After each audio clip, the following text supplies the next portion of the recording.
Mainit-init na chismis. Dori Pangilinan, hindi na magsisinungaling.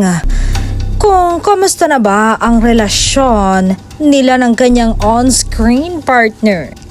Kamusta na nga ba sila? Ops! Bago tayo pumunta ron, mag-like ka muna at mag-subscribe para updated ka sa araw-araw na chismis. Sabi ng aktor, okay, eto, not gonna lie, sa mga nagsasabing hiwalay na po kami, hindi po. Takot akong mawala yan. Kahit anong tapang ko, iba talaga yung takot ko na sa ideyang mawawala siya sa akin. Kaya't nagdarasal ako lagi na huwag siyang kunin sa akin.